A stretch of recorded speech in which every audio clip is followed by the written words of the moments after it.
Right, let's talk about Spain and Portugal, shall we? Those sun-drenched havens of cheap tapas and even cheaper wine. For years they've been the dream, haven't they? A place to escape the daily grind, retire in the sun, or just live that sweet, sweet digital nomad life. But here's the thing, folks.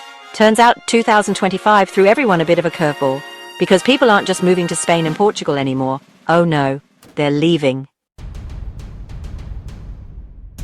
Okay, first up, let's address the elephant in the room, or in this case, the increasingly expensive elephant in the increasingly expensive room.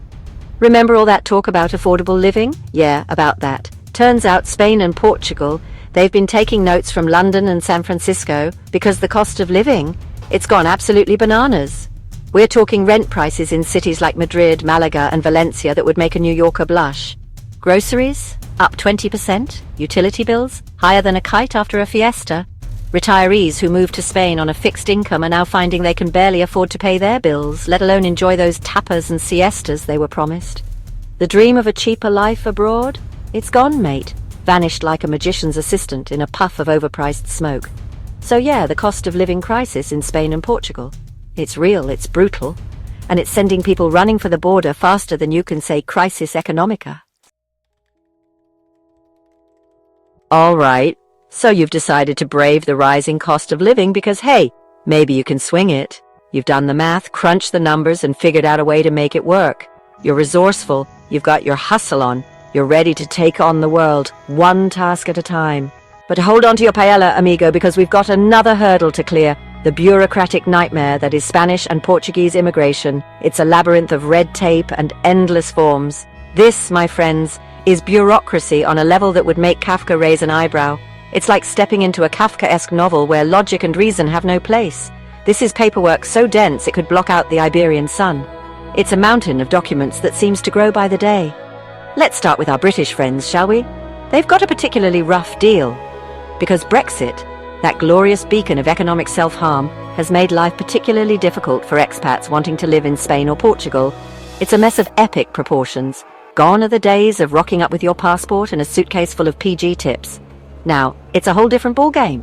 Now you've got 90 days max before you need a visa, and that's just the beginning of your bureaucratic journey. And let me tell you, getting that visa is like trying to explain the offside rule to an American confusing, frustrating, and ultimately soul-crushing. It's a test of patience and perseverance. And it's not just the Brits. Oh no, the struggle is real for everyone. Americans, Canadians, Australians, you name it, everyone's feeling the pain. The bureaucratic beast spares no one. The visa process is slow, it's complicated, and it often feels like a lottery where the odds are stacked against you. It's a game of chance with high stakes. The point is, the dream of a simple, carefree life abroad is quickly shattered when you're drowning in paperwork and facing the constant threat of deportation. It's a harsh reality check for many. Chapter 3. Healthcare Havoc from Dream to Disaster. Right then, let's talk about healthcare. Because when you're living La Vida Loca in the sun, the last thing you want to think about is getting sick. But life, much like a dodgy plate of shellfish, has a way of throwing you curveballs, and when those curveballs hit in Spain or Portugal, well, let's just say you better have a good insurance plan. Now, on paper, both countries have universal healthcare systems. Sounds great, doesn't it? Everyone gets access to affordable quality care. Except, and there's always a bloody except, isn't there? The reality is a bit more complicated. Let's start with Spain. The public healthcare system, while theoretically free, is stretched thinner than a flamenco dancer on a 2-day bender. Hospitals are overcrowded, understaffed, and waiting times for even basic procedures can be longer than a Spanish siesta. And Portugal? Well, they've got a similar problem. While the quality of care is generally good, the public system is plagued by long wait times and a shortage of English-speaking doctors. So, unless you're fluent in Portuguese medical terminology, you might find yourself playing charades with your doctor while trying to explain your symptoms. So what's the solution? Well, for many expats, it's private healthcare. But that comes with its own set of problems, namely, it's bloody expensive. The bottom line is, healthcare in Spain and Portugal is a bit of a gamble. You might get lucky and have a great experience, or you might find yourself stuck in a bureaucratic nightmare, waiting months for treatment while your health deteriorates. It's a roll of the dice, and unfortunately the odds aren't always in your favor. Chapter 4. Taxing Times, The Spanish Inquisition wants your money. Okay, let's talk about everyone's favorite subject, taxes.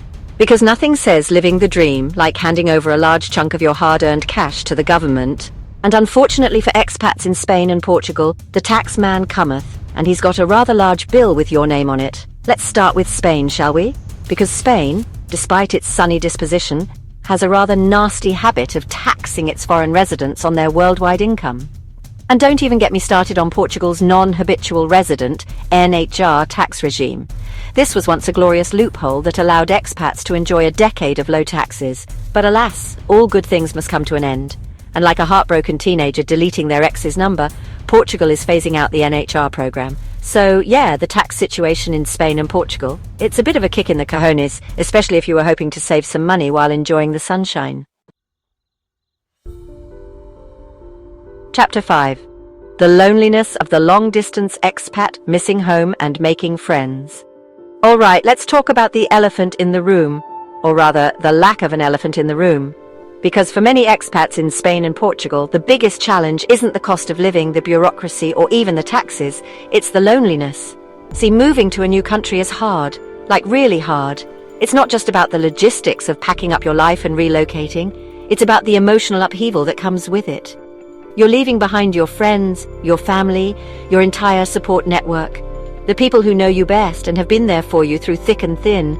And unless you're the most outgoing, extroverted person on the planet, making new friends as an adult is about as easy as explaining Brexit to a goldfish. It's a daunting task that requires patience and resilience. Sure, you might meet people at language exchanges or expat meetups, but forming genuine, meaningful connections takes time and effort. It's not something that happens overnight. And when you're also trying to navigate a new language, a new culture, and a new way of life, well, it can all feel a bit overwhelming. The cultural nuances and language barriers can make even simple interactions feel like monumental challenges. And look, I get it. I'm a Brit living in America, so I know a thing or two about feeling like an outsider. The sense of being different, of not quite fitting in, is something I've experienced firsthand. But there's something particularly isolating about being an expat in a country where everyone seems to already know each other. It's like being the new kid in school, but on a much larger scale. You're constantly reminded that you're not from around here, that you're different, that you don't quite belong. It's a subtle but persistent feeling that can wear you down over time. And that feeling of loneliness, of being adrift in a sea of unfamiliar faces, can be incredibly difficult to deal with. It's a heavy burden that can affect your mental and emotional well-being. It can lead to anxiety, depression, and a general sense of unhappiness. So what's the solution? Well, there's no easy answer. It's a complex issue that requires a multifaceted approach. But it starts with being prepared. Mentally and emotionally preparing yourself for the challenges ahead can make a big difference. Before you move, reach out to people in your network who might know someone in your new city. Personal connections can provide a sense of familiarity and comfort. Join online groups and forums for expats living in Spain or Portugal. These communities can offer support, advice, and even friendship. Because the truth is, Spain and Portugal are amazing countries with so much to offer. The landscapes, the culture, the people, there's so much to explore and enjoy. But they're not magical utopias where loneliness doesn't exist. It's important to acknowledge that and take proactive steps to build a fulfilling life abroad. Chapter 6. The Dream Isn't Dead. How to Survive and Thrive as an Expat in Spain and Portugal. Look, after all that, you're probably thinking Spain and Portugal sound less like a dream and more like a bureaucratic hellscape with added sunshine. But hold your horses, because here's the truth. Spain and Portugal are still amazing places to live. The food is incredible, the people are warm and welcoming, and the lifestyle is, dare I say it, rather lovely.